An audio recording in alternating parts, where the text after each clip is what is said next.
Good evening. My name is Jessica Katz. I am a granddaughter of Holocaust survivors and a member of the Holocaust Memorial Committee. I'm proud to serve as chair of our community's Yom HaShoah commemoration tonight. We begin our program with the singing of the Star-Spangled Banner and Hatikva, led by Cantor Norman Cohen-Fala of Temple Sinai of North Dade and Cantor Lisa Siegel of Temple Beth Shalom in Miami Beach, who I should add was also my music teacher in Beth Am Day School.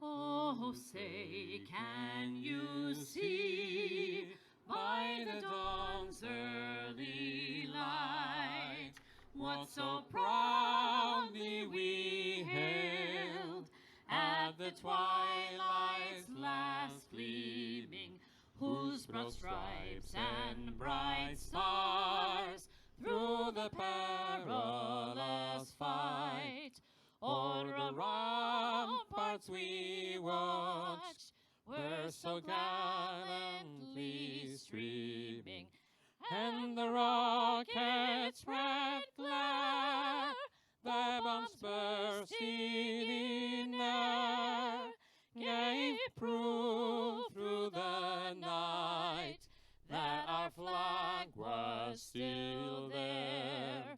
Oh, say does that star-spangled banner yet wave o'er the land of the free and the home of the brave.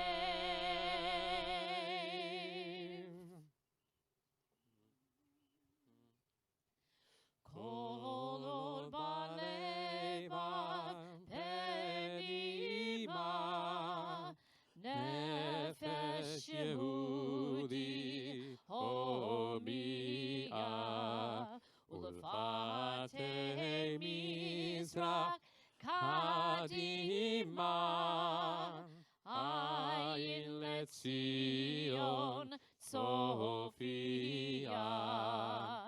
O Lord, tikvateinu, hatikva bat shnot alpayim, liotam chofshi be'artzenu, Eretz Zion, Yerushalayim. Liotam chofshi be'artzenu, Eretz Zion, Yerushalayim.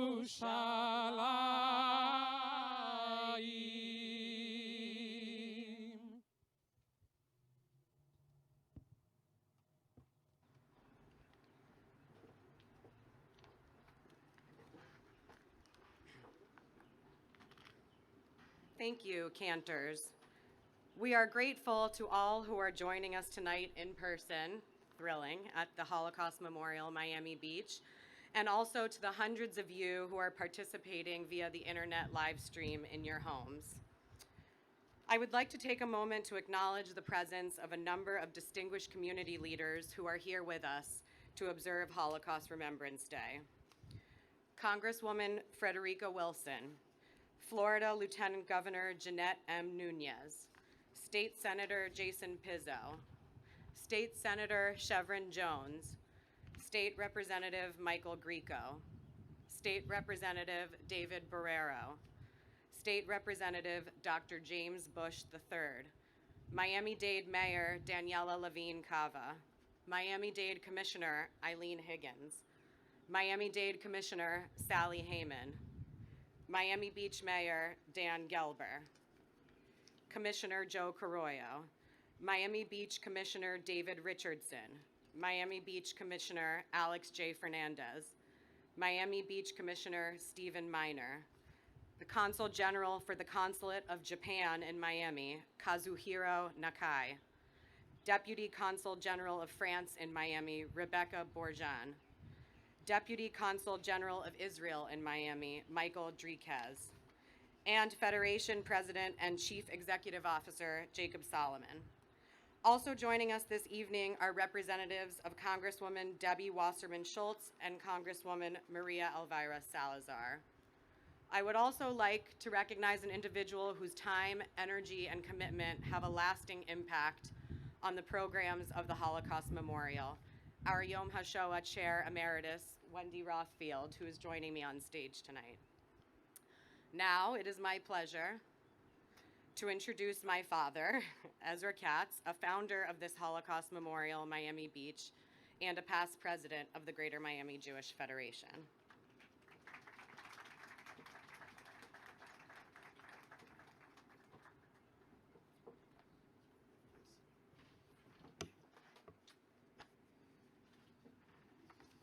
Strange to be introduced by my daughter.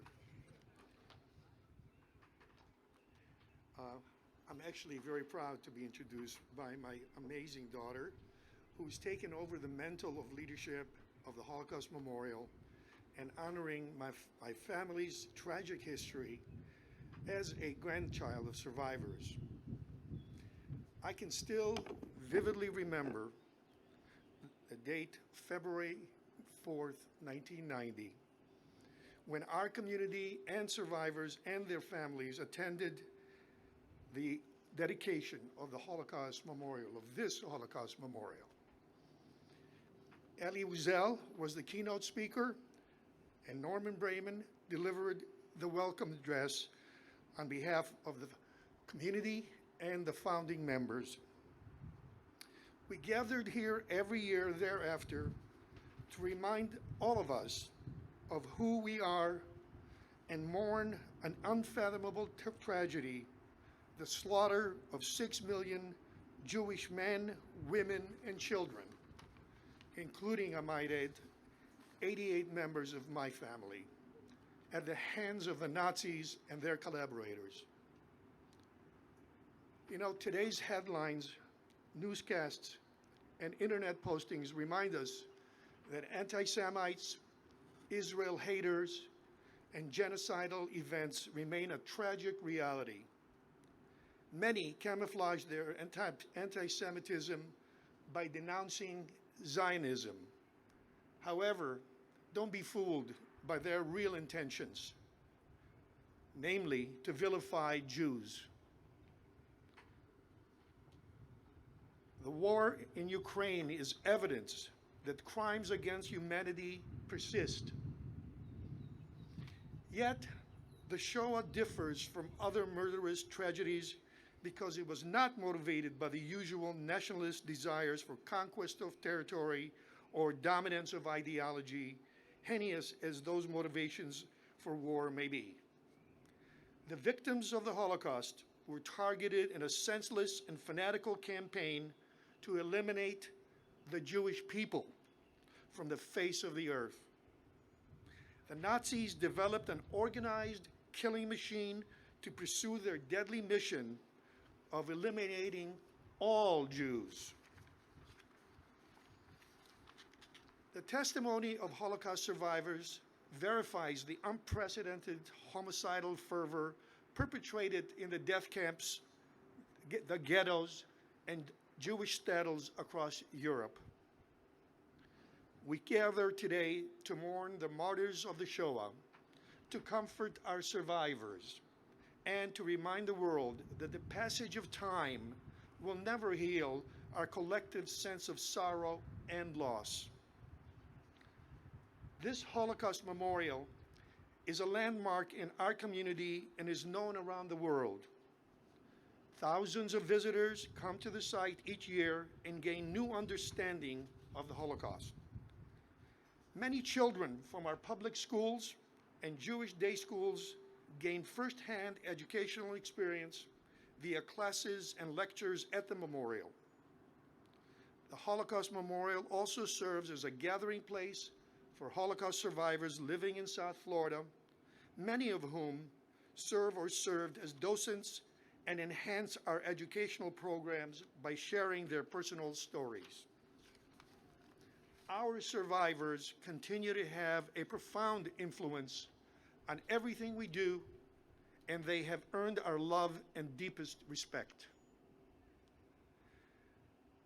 Therefore, I do want to inform you, and I'm so happy to inform you, that we expect to break ground by year end, right? By year end, on a new and adjoining building, which will be right there, to expand this memorial with an educational center featuring holograms of Holocaust survivors who were interviewed by the Steven Spielberg Shoah Foundation in Los Angeles to provide future visitors and school children with a valuable connection to survivors long after we no longer have living survivors. We are most grateful to the Greater Miami Jewish Federation and its amazing leader, Jacob Solomon, for its ongoing support of the memorial. We also extend our deepest appreciation to the memorial's founders, board members, and staff for their dedication to promoting awareness about the legacy of the Holocaust. The founders of the Holocaust first gathered 37 years ago, when this young lady was less than a year old, with a vision, determination to turn this landmark from concept to reality. I'm personally proud to have served as one of the original founders, as its youngest member, and the only child of survivors, along with the following distinguished community leaders. Our chair from day one, Norman Brayman.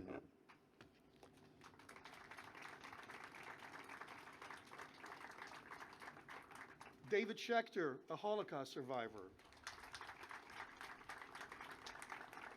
Our architect, Kenny Treister, who cannot join us, but Kenny designed and built this memorial. I also want to honor those who are no longer with us and were part of the original Founders Committee.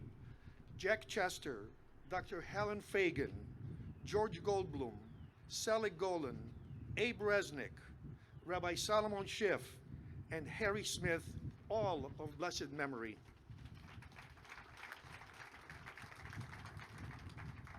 Additionally, we wish to thank the City of Miami Beach and Mayor Dan Galber, as well as Michelle Berger, for their incredibly supportive role towards our Holocaust Memorial.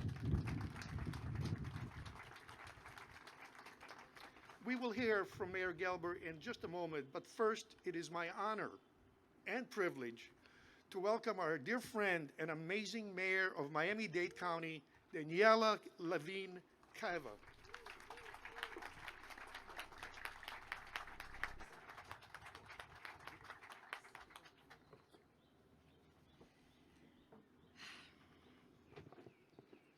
Good evening, everyone. How important that we are together on this day. Thank you for joining us here. I'm Daniela Levine Cava. I'm Mayor of Miami-Dade. Woo! Not a flood, not a flood. Okay. The first female mayor of Miami-Dade County and also the first Jewish mayor of Miami-Dade County. And I have the incredible honor of holding this role. And so I am really grateful for this opportunity here today. On this and on every Yom HaShoah, we take a moment to remember the horrors of the Holocaust. And it is so important that even as those who have survived leave us, that we have this special place and this special edition to make sure that we never forget. And I want to thank the mayor, the congresswoman, all of the elected officials, our lieutenant governor, our consuls who are representing many countries, our representatives, our commissioners, for being with us here today. Because this is not a Jewish event. This is a community event. This is for everyone to know what happened, what is possible. Incredibly horrifying, and possible, and still possible today. So we must remember. It is on all of us to remember. We come together to pray for the 6 million Jews and millions of others who were murdered, and we pray for the families devastated by one of our history's greatest atrocities, and we rededicate ourselves today and each and every Yom HaShoah to the simple, sacred promise, never again, never again. Just last month, I had the great privilege and pleasure to personally reflect on all of this during a week-long trip to Israel, to visit the memorial, the museum, and reflect once again on the horrors. And here we are thinking about these challenges today in America and how we can keep our way in these difficult times in the 21st century. In our own country, we know that we have yet to fully live up to our founding belief that all people are created equal. Over the last few years, we've seen a troubling increase of hate crimes committed against people of Jewish faith. And we can't separate this trend from an increase in hate crimes across this country, including members of our Black community, our Asian American Pacific Island community, and our LGBTQ community as well. But through all this darkness and difficulty, we must remember, and this gives us hope, that setbacks are an inherent part of human progress. The road that we have taken to get to where we are today was hardly a straight line. We all have the power to continue to turn the tide towards greater inclusivity, equity, and opportunity for all. We have so much more in common than that which separates us. We all know that. Especially in this community, which is so rich in diversity. We know that we are a community made up of families who've come from places near and far from all across the world who share the same hopes and dreams as all of us. So I remain more optimistic than ever that we will overcome divisiveness, and thanks to all of you and so many leaders and advocates who are deeply committed to building a kinder community, country, and world. This last year and a half has taught us that we have so much more that brings us together than drives us apart. And as your county mayor, I'm proud to fight each and every day to uplift the values of inclusion, tolerance, and equity, and to welcome all beloved members of our community as we all work to build a Miami-Dade County that we all know is possible. So thank you again for having me here this evening.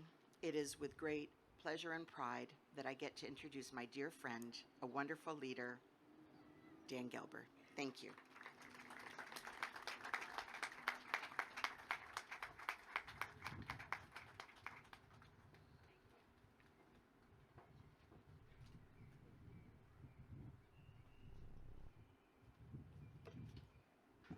Good evening.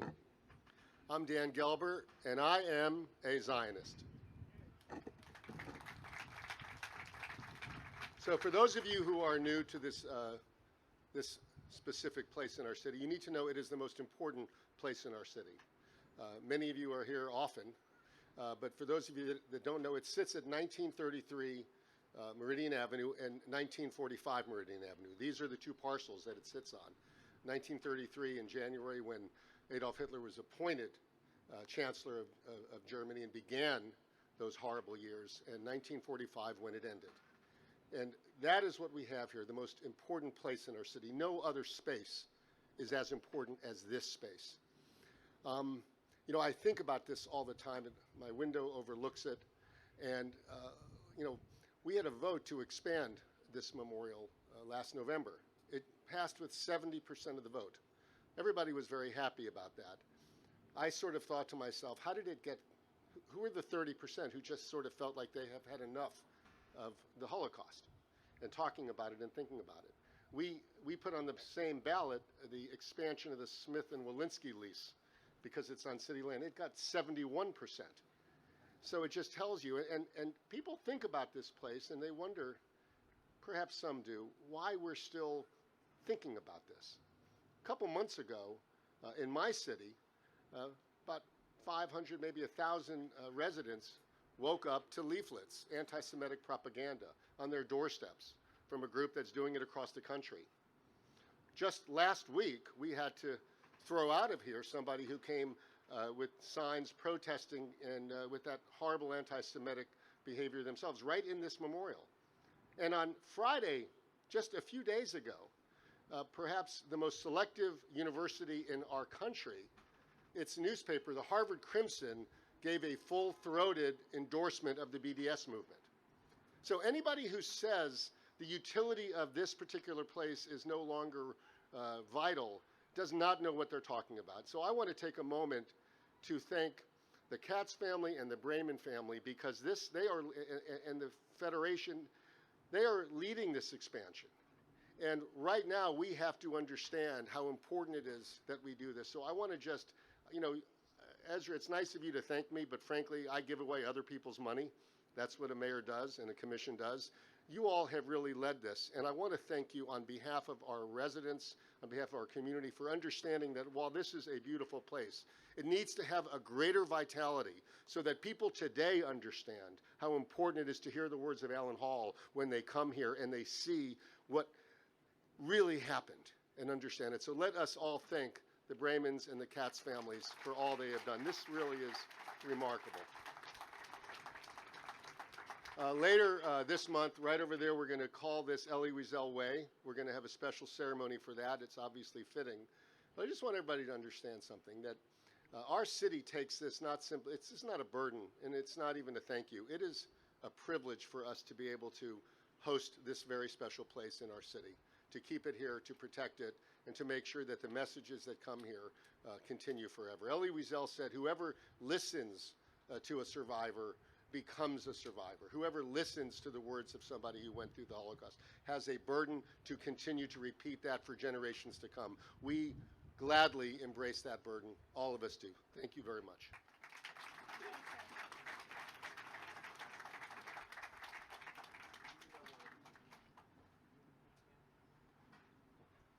Thank you, Mayor Gelber.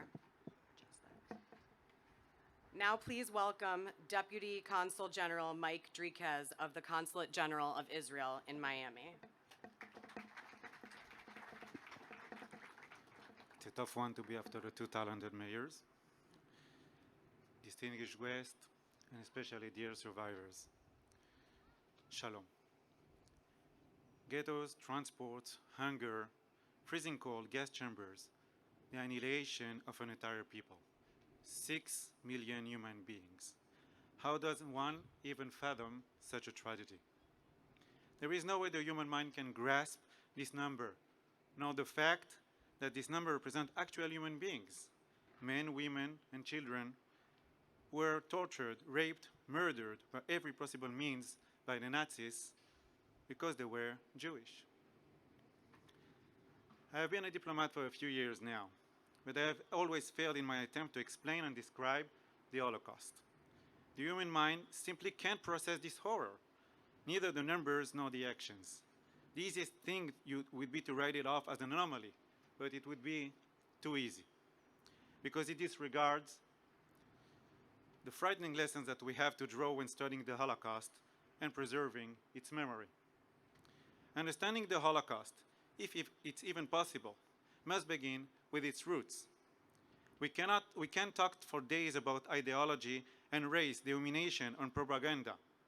In my view, the most important thing we should learn is the fact that the most horrible and darkest chapter in human history was carried out by normal, well-educated people in the most cultured country in the world. This mere fact makes Holocaust remembrance and education even more important. It's as much a question of the future as of the past. We must remember that normal people can turn into monsters, into abnormal and inhuman beings. We see the rise in anti-Semitism and hate crimes directed against Jews around the world, but also in the United States. We see endless hate and fake news against Jews on social media, accusation against Jews claiming that they are responsible for COVID or profiting from it. This modern blood libel, as well as others, such as the one claiming that Jews are planning to destroy the Al-Aqsa Mosque, are as prevalent today as they were in the distant and not so distant past. A seed, when planted the water sufficiently, grows. So do words. Both either bloom into colorful flowers or into dangerous thorns. Words that one says, tweets that one tweets, posts that one posts can become tangible weapons in the hands of brainwashed and hateful people. Words have power, and they can be dangerous. These weapons, physical or virtual, serve to spread anti-Semitism, discrimination, racism, and even murderous violence. This is everyone's problem and challenge, a challenge that requires all of us, including politicians and media, to be more responsible, more involved, to lead. We should all join hands, as this battle can be won only if we fight together against all forms of hate aimed at all people. Holocaust remembrance, education, and embracing survivors is one of the most important things a society can and should do. This is not only our moral duty and obligation, but also the only way to guarantee that current and future generations understand the consequences of brainwashing, blind hatred, and ignorance. These days, we witness terrible war crimes executed in Ukraine. Israel is assisting the Ukrainian government and Ukrainian people, Jews and non-Jews alike. We are morally committed to not being bystanders in this time of distress and to spreading tikkun olam by helping those that they need the most when they need it the most.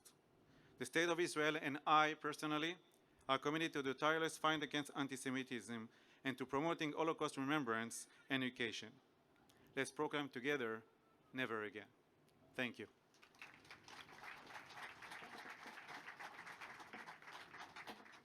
Thank you, Deputy Consul General Drikez. Dr. Elchanan Elkis chaired the Internal Medicine Department at the Bikur Cholim Jewish Hospital of Kovno, Lithuania, before the Germans attacked and captured his hometown in June 1941. 1 year earlier, he managed to put his children on a kinder transport to England with the hope that he would join them after the war. Dr. Elkis was chosen by the Kovno ghetto population to serve as its leader and spokesman. He was dedicated to the Jewish resistance, and he was dignified in his dealings with the Nazis. In June of 1944, Dr. Elkis was moved to the Landsberg concentration camp, where he soon became ill and died on October 17, 1944. A year before his passing, the doctor wrote a profound letter describing his thoughts and feelings, which was eventually delivered to his children in England and shared with the world. Joining us to read a moving passage from Dr. Elkis' letter is Deborah Kay, a daughter of Holocaust survivors and a Holocaust Memorial Committee member. This reading will be followed by the singing of Hashkivenu, a song of hope and faith performed by cantors Fala and Siegel.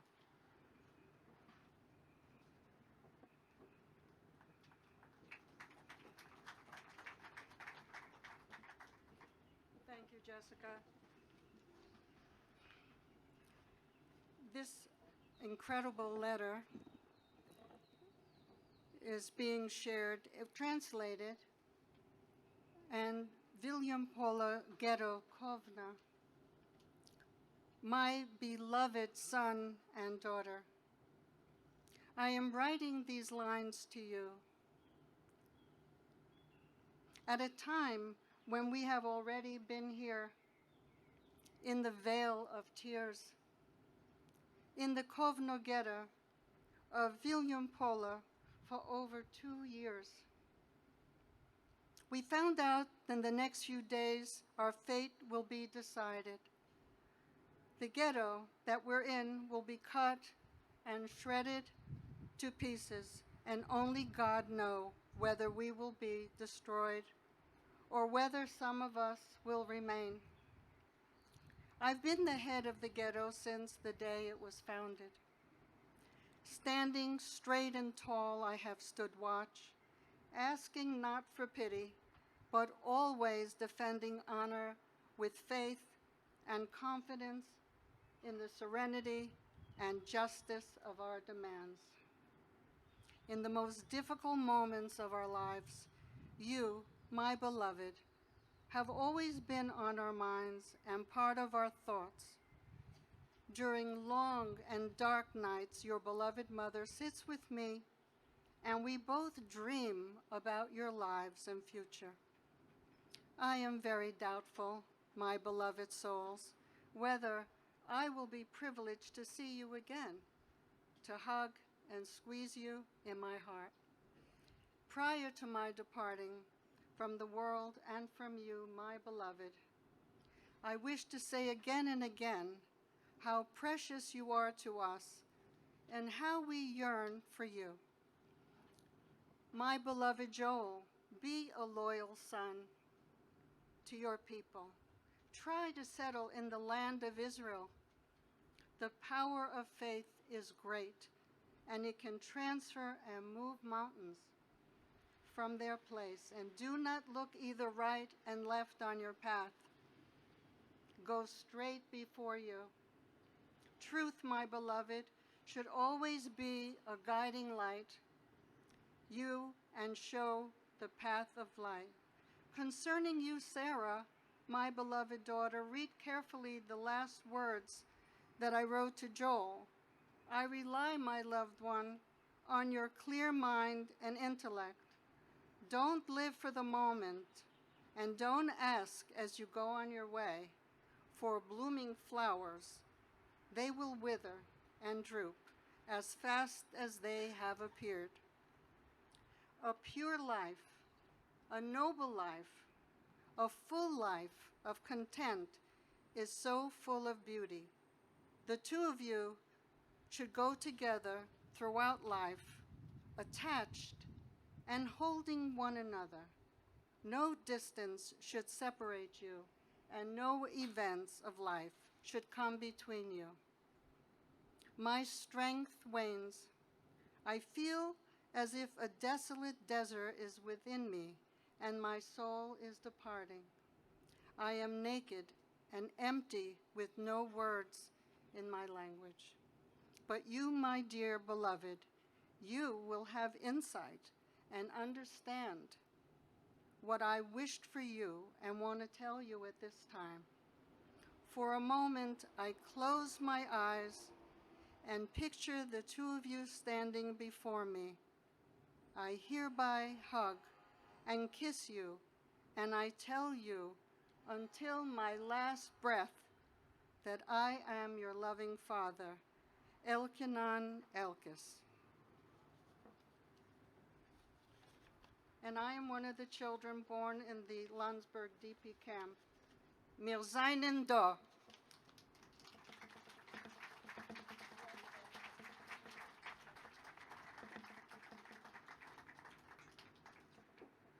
Ani Ma'amin is the prayer that was sung by Jewish prisoners of the Nazi death camps and ghettos to express their dream of liberation. Joining us to perform Ani Ma'amin and songs from Schindler's List are Dr. Daniel Andai, the Dean of Music at the New World School of the Arts, together with New World student Kenneth Jones.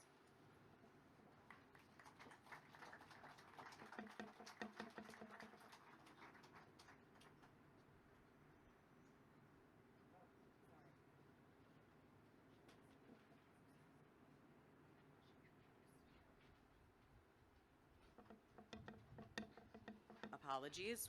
Hashkivenu is next, as previously said.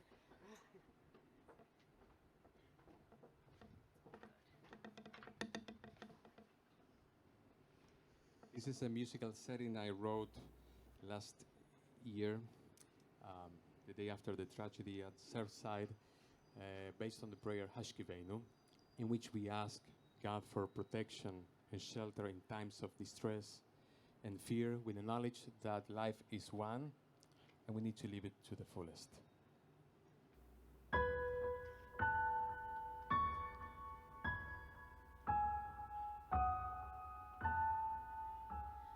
Hashkivenu, Hashkivenu Adonai, Eloheinu l'shalom. V'hamidenu, v'hamidenu Adonai,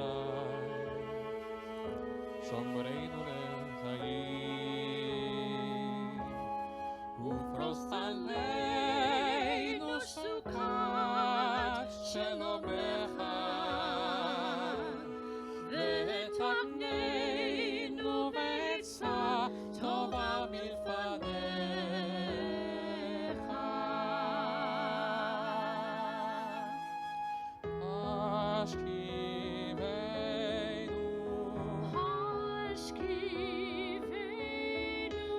Adonai, Eloheinu leshalom. V'hamidenu Adonai, Shomreinu l'chaim. Watch over us in times of distress and fear. Shield us and shelter us in the shadow of your wings. Safeguard our going out. Safeguard our coming in to life renewed and to peace evermore.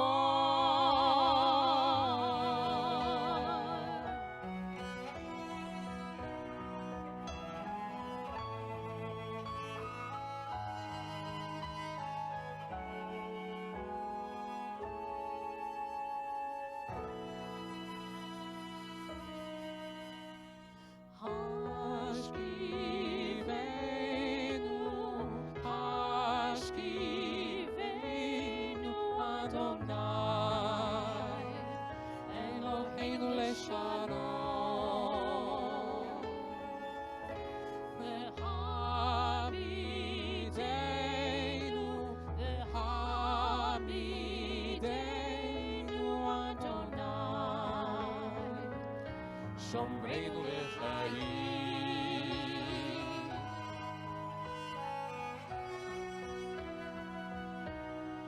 Life is precious. Life is one.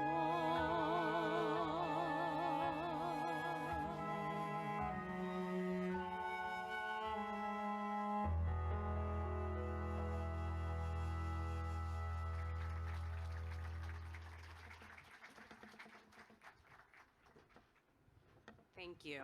And now we will welcome Dr. Daniel Andai and Kenneth Jones to lead us in Ani Ma'amin.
Thank you. Alan Hall was only 4 years old when Nazi forces occupied his childhood home of Krakow, Poland. His family fled from one city to another throughout World War II, narrowly avoiding capture and death at each turn. We are honored to invite Alan to come forward and share his harrowing personal story of survival and escape from the horrors of the Holocaust. And I personally thank Alan for his ongoing commitment to sharing his story with our community.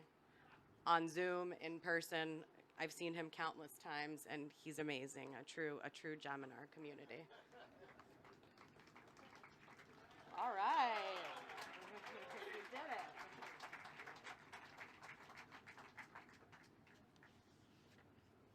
I'm old but able.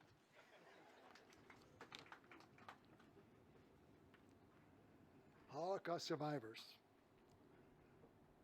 Madam Chairperson, members of the Board of Committee, and distinguished, very distinguished guests. It is an honor to be with you here today. I often speak here and elsewhere.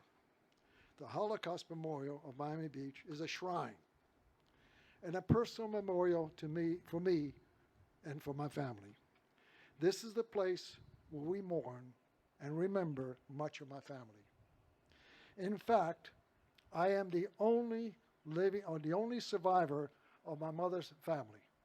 There are no others. At the beginning of World War II, we lived in Krakow, Poland. To avoid the advancing Nazis, my parents and I was then 4 years old, walked from Krakow to Lvov, now Lviv. It was like walking from Miami Beach to Orlando. We walked on back roads and wooded paths. The main roads were clogged by armies and refugees. When we crossed the Bug River, we unknowingly entered the Soviet-occupied zone. There, we were safe for 20 months. Dad got a good job, we had a nice apartment, and life went back to normal.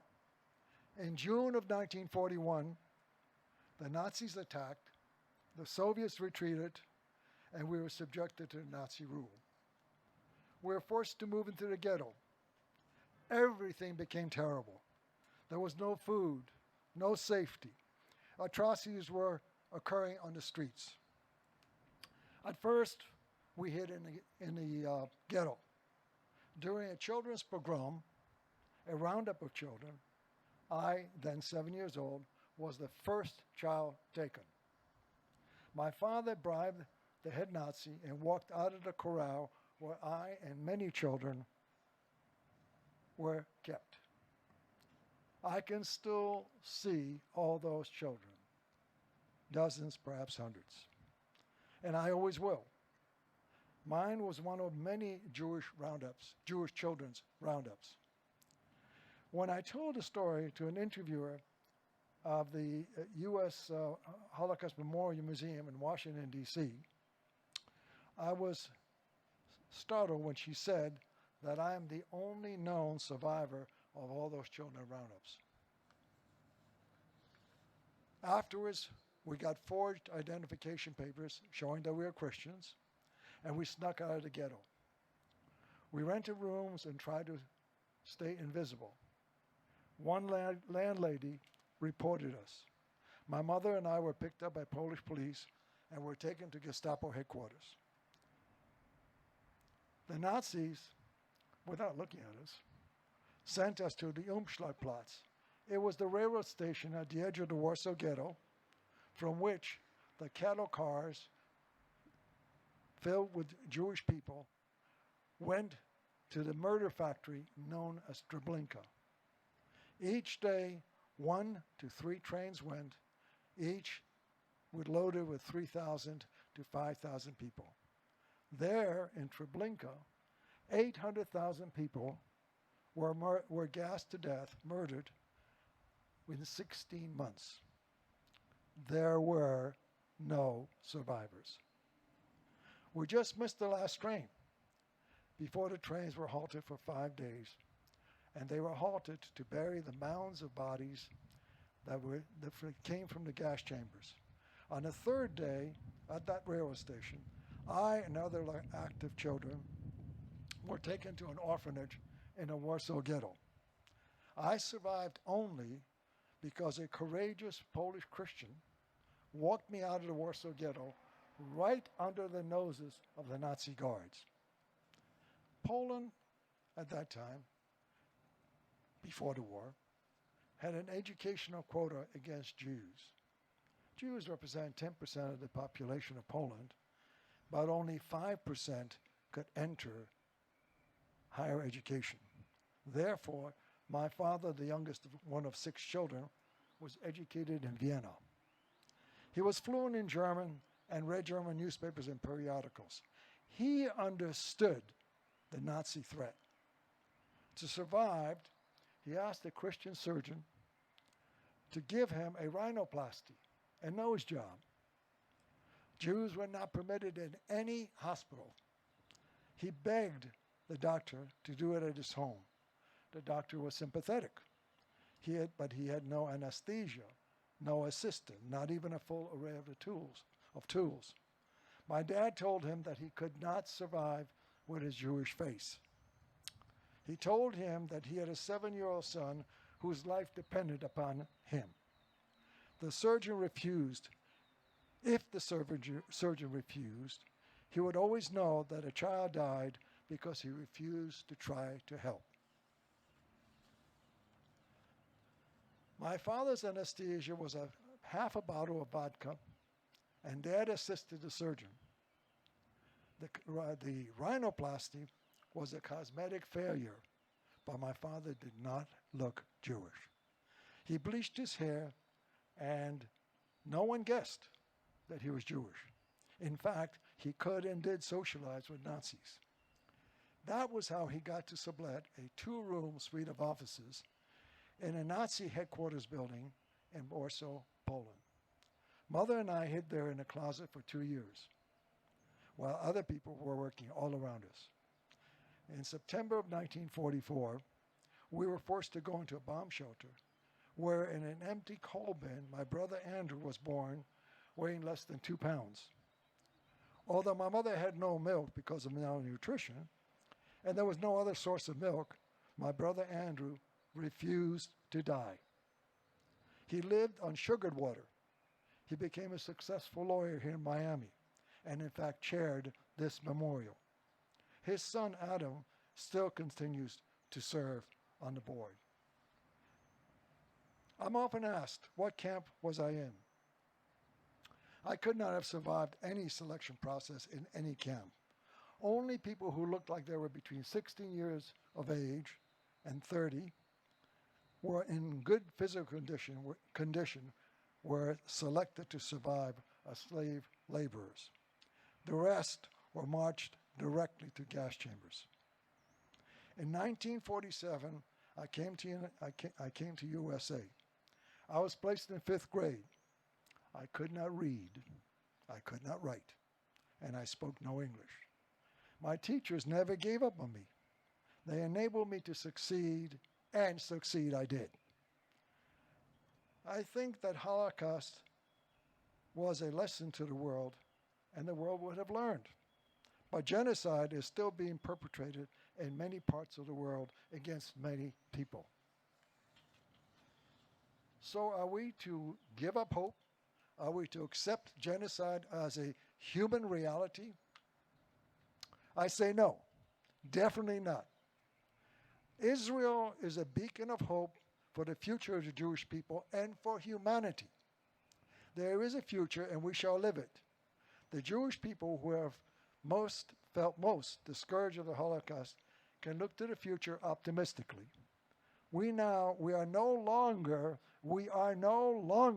the outcasts of the world. We have a homeland, Israel.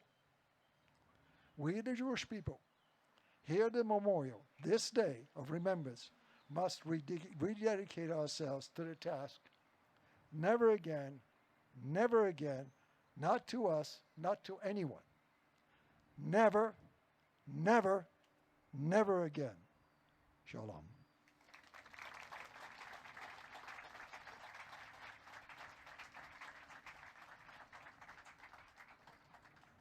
Thank you, Alan, and thank you to all of our survivors who are here this evening. If you'll just indulge me for a few minutes, I noticed that we have a lot of descendants of Holocaust survivors with us tonight. If you are a child of a Holocaust survivor or 2G, and please stand. And for those of you who are watching at home, please do this in your homes also. We're with you. If you are a 3G or a grandchild of survivors, please stand. And if you are a 4G, a great-grandchild of survivors, please stand. Thank you all. I just want our survivors to know that their survival and their strength was not in vain, and that we are all here to carry the torch of Holocaust remembrance and education. So thank you for being with us tonight.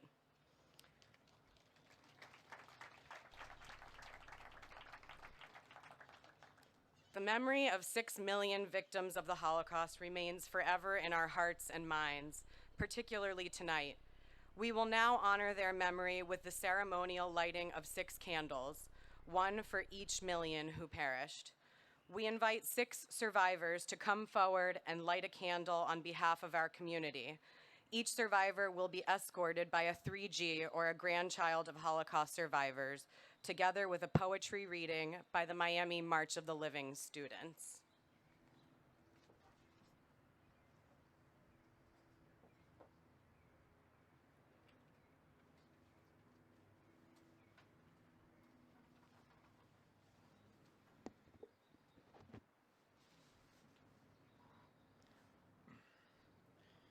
There are stars whose radiance is visible on Earth, though they have long been extinct. There are people whose brilliance continues to light the world, even though they are no longer among the living. Their lights are particularly bright when the night is dark. They light the way for humankind. These are the words of the poet Hannah Sanesh, who was murdered in the Holocaust. Tonight, we remember here in this sacred place our own Holocaust memorial, those who were murdered in the Shoah from 1933 to 1945. Rabbi Jonathan Sachs advised us to remember what happens when hate takes hold of the human heart and turns it into stone. What happens when victims cry for help and there is no one listening. What happens when humanity fails to recognize that those who are not in our image and are nonetheless in God's image. The first candle will be lit by survivor David Schechter.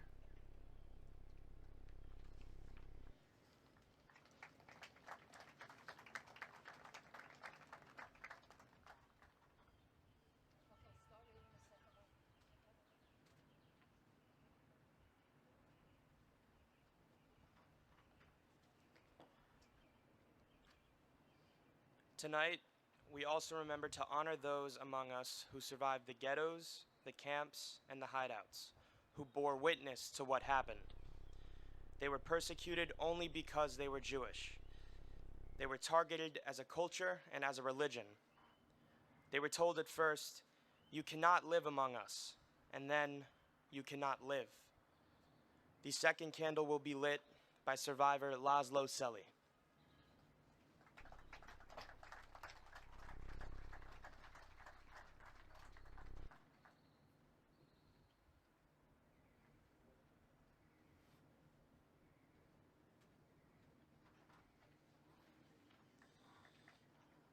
Tonight, we remember the 1.5 million Jewish children murdered in the Holocaust. The young, the innocent, starved, shot, given lethal injections, gassed, burned, and turned to ash because they were deemed guilty of the crime of being different. The third candle will be lit by survivor Alan Hall.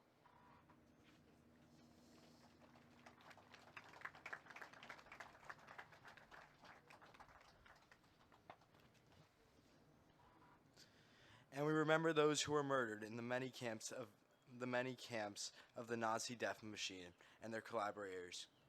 Majdanek, Auschwitz, Sobibor, Treblinka, and Helmno.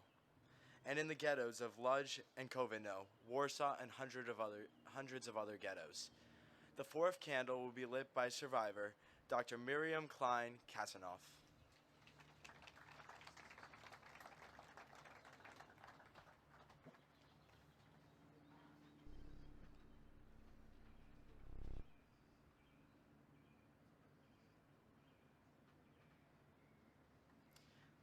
We remember and give thanks for the righteous among the nations who saved lives, often at the risk of their own lives, teaching us how, in the darkest night, we can light a candle of hope. Tonight, we know that while we do not have the ability to change the past, we can change the future. The fifth candle will be lit by survivor Fred Mulbauer.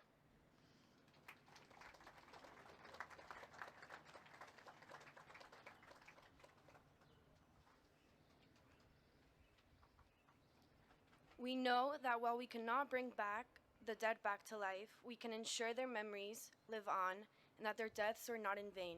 And so, on this Yom HaShoah, we commit ourselves to one simple act, Zachor, remember.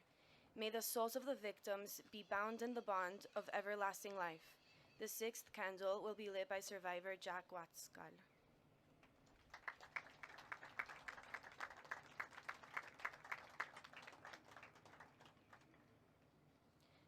Let us honor the brave survivors who are here and who light our way. At this time, we ask our Holocaust survivors here tonight in the gathering, wherever you are, to stand and be honored.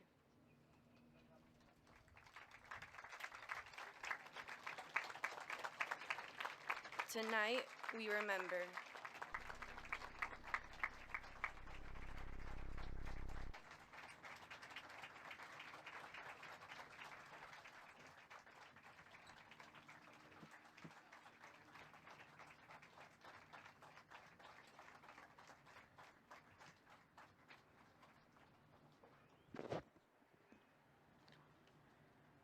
We invite Rabbi Frederick Klein to share reflections on Yom HaShoah. Rabbi Klein is director of Mishkan Miami, the Jewish Connection for Spiritual Support, and the executive vice president of the Rabbinical Association of Greater Miami. Rabbi Klein's comments will be followed by a recitation of the Al Malei Rachamim, a traditional Jewish prayer for the souls of the departed, led by Cantor Fala.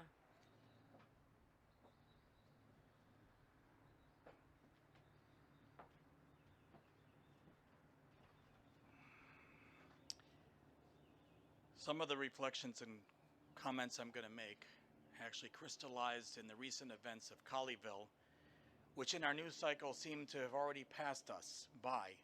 But for our rabbis in our community, I can tell you that they made an indelible impression upon us. And I'd like to share some things that may be uncomfortable for us to hear. The emotion of anger or fury are very dark emotions. They are feelings that are anarchic, all-consuming, can drive one to the edge of destruction, and therefore we would rather suppress them, push them underground, and tell ourselves and our society other stories about ourselves. It's easier to get through the day if we can simply reframe our experiences. However, I have to tell you, over the past few years, I've had some very dark emotions. The home of Anne Frank is one of the biggest tourist attractions in Amsterdam, attracting over 1 million people a year. Her diary, as you know, has been translated into countless languages, and many schools have this as required reading. I'd like to read you an excerpt from her obituary, one of them. Now listen. Frank's many books and essays continue to win praise throughout her long life. If not popularity, earning her a reputation as a clear-eyed prophet carefully attuned to hypocrisy. Her readers will long remember the words she wrote in her youthful diary at only age 15, included in the otherwise naive first section of The House Behind. I don't believe that the big men are guilty of war. Oh no. The little man is just as guilty. Otherwise, the people of the world would have risen up in revolt long ago. There is in people simply an urge to destroy, an urge to kill, to murder, to rage. And until all mankind, without exception, undergoes a great change, wars will be waged, everything that has been built up, cultivated, and grown will be cut down and disfigured, and mankind will have to begin all again. Now, if you're looking perplexed, well, you should be, because what I said is an imagined obituary composed by the writer Dara Horn from her absolutely brilliant series of essays, People Love Dead Jews. She did not write many books and gain a literary reputation. What was in truth, we all know, her greatest achievement? The truth is, and we all know it, is that she died. There would be no attraction if not for the fact that this young girl was viciously slaughtered. What would Anne Frank have said about her posthumous fame, her face being transformed into an icon of the children of the world? Perhaps she would have said the following: I want to live. I want to grow up. I want to marry. I want to be a writer. I don't want to be murdered and become a symbol for all the children of the world. This is what the world did to me. How perverse is that? I want to live my life openly as a Jew and not be shoved aside and locked into a small space, an attic. I want to bring the evil people in this world to justice, the big and little men. Finally, I do not want my words, in spite of everything, I still believe that people are really good at heart, plastered all over the place as if this was my philosophy of life. This was the feelings of a young girl, a young child, that I was grasping for some form of hope, grasping for something. Dara Horn says that the words, I still have hope, makes us feel forgiven for those lapses in our civilization that allow for piles of murdered girls. And if those words came from a murdered girl, well then, we must be absolved because they must be true. Horn muses, perhaps this is the reason so many people go to Anne Frank's house. They want to seek grace and absolution. However, today, I have to say, we here say never again. And in those words, we say no. There is no absolution. There is no forgiveness. There is no redemption, at least for this moment. We recognize the dark side of humanity, that people were murdered. There is the moment of Kol Demei Achicha Tzoakim Elai Min Adama. God's words to Cain, the blood of your brother is screaming out from the earth. At the end of the Seder, we open up the door for Elijah the prophet. Unlike the Kumbaya songs that little kids sing, Elijah is not one who brings peace. Elijah is one that brings justice. In the Bible, he is not a sweet man. Pour out your wrath, O God, we read. This part of the Seder, emerged in a time during the Crusades, following the destruction of communities throughout Europe. Thousands of people, hundreds of communities, entire Jewish communities erased off the map. Every year on Yom HaShoah, for a minute, perhaps we also open the door for Elijah once again. We cry a cry of righteous anger and fury for a world that didn't listen.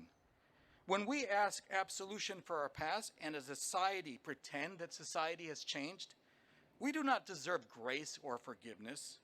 No. The guilty are not only the perpetrators of hatred, but all Anne Frank's small people, the people who failed to rise up against prejudice and hatred. Those people delude themselves into thinking that the level of hatred is not here. Never again. It's here. It is here, and it is lodged into the human heart and needs to be excised. Do we here feel a sense of unease? Well, if we do, that's good. That means we are awake. We see what this world is potential to do to one another. Never again is not some form of glib motto. It's a charge to all of us. We can only say it if we truly understand, like Alan said, the events that happened in the past, but also that are happening now in the immediate past and in the present. The forces of hatred are still very much with us and can erupt at any moment. We shouldn't delude ourselves. This is an inconvenient truth, but on Yom HaShoah, we owe it to our survivors to truly internalize these messages. However, we don't only owe it to our survivors. We also owe it to our children. What kind of world will our children live in? My prayer is that the anger and rage and fury that we might feel at certain points will be transformed into righteous action for the sake of our children and for our whole world, which needs us. Ken Yehi Ratzon. May this be God's will. Amen.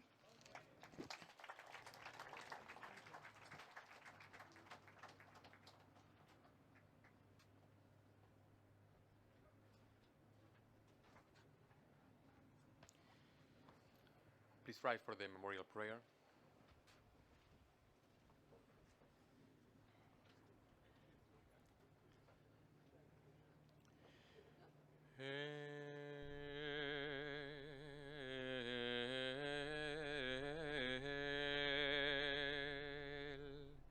מלא רחמים, שוכן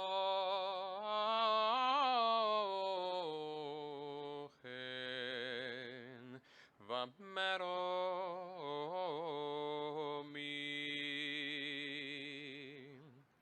המצא מנוחה נכונה תחת כנפי השכינה, ומעלות קדושים וטהורים, כזוהר הרקיע מזינים, את נשמות 6,000,000 אחינו ואחיותינו שנהרגו,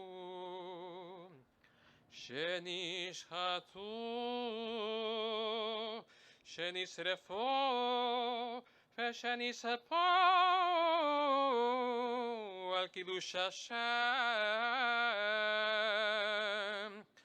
וידי המרצחים הגרמנים הנאצים ואוסריהם משאר העמים.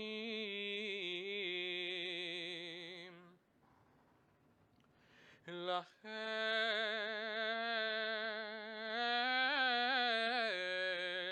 בעל הרחמים יסירם בסתר כנפיו לעולמים, בצרור בצרור החיים את נשמתם. אדוני הוא נחלתם, וינוחו בשלום על משכבם,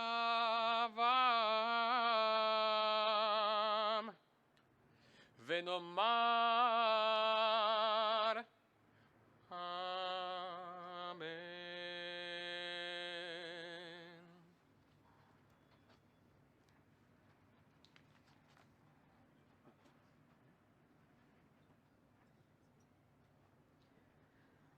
Tonight, we are all mourners.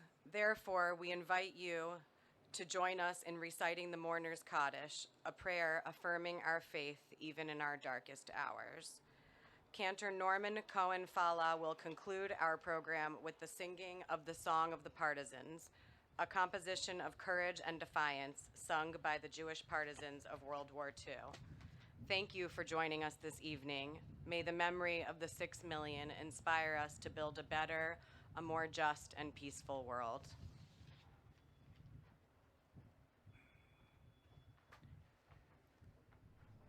יגדל ויגדש שמי רבה, ויעמד דברה קירותי, וימליך מלכותי, בחייכון ובימכון ובחיי דכל בית ישראל, בעגלה ובזמן קריב, ואמרו אמן. יהי שמי רבה מבורך לעולם ולמי עלמיה. יתברך וישתבח ויתפאר ויתרומם ויתנשא, ויתהדר ויתעלה ויתהלל, שמי דקודשה בריחו. לילה מן כל ברכתה ושירתה, תושבחתה ונחמתה, דמירם בעלמה ואמרו אמן. יהי שלום הרבה משמיים וחיים עלינו ועל כל ישראל ואמרו אמן. עושה שלום במרומיו, הוא יעשה שלום עלינו ועל כל ישראל ואמרו אמן.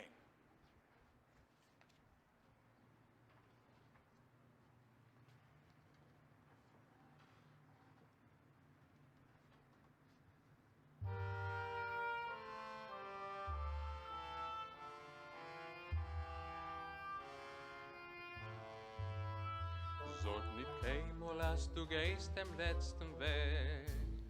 Gott ihm im Leiene verstellen bleue Tag. Kommen wird noch unser Eus gewängte Schau. Es wird abbeugt an unser Trott mir seinen da. Kommen wird noch unser Eus gewängte Schau. Es wird abbeugt an unser Trott mir seinen da. Von grünen Palmenland bis weißen Land und Schnee. Wir kommen an mit unser Feind, mit unser Weg. Und wo gefallen sich ein Spritz für unser Blut. Sprotzen wird dort unser Gwure, unser Mut. Und wo gefallen sich ein Spritz für unser Blut. Sprotzen wird dort unser Gwure, unser Mut. Wird die Morgensonne begilden uns den Feind. Und der Netzen wird verschwinden mit dem Feind. Nur euch versammeln wird die Sonne den Kajor. Wie a Parol soll gehen das Lied von dort zu dort. Nur euch versammeln wird die Sonne den Kajor. Wie a Parol soll gehen das Lied von dort zu dort. Das Lied geschrieben ist mit Blut und nicht mit Leid. Sie nicht kein Lied von a Vogel läuft frei.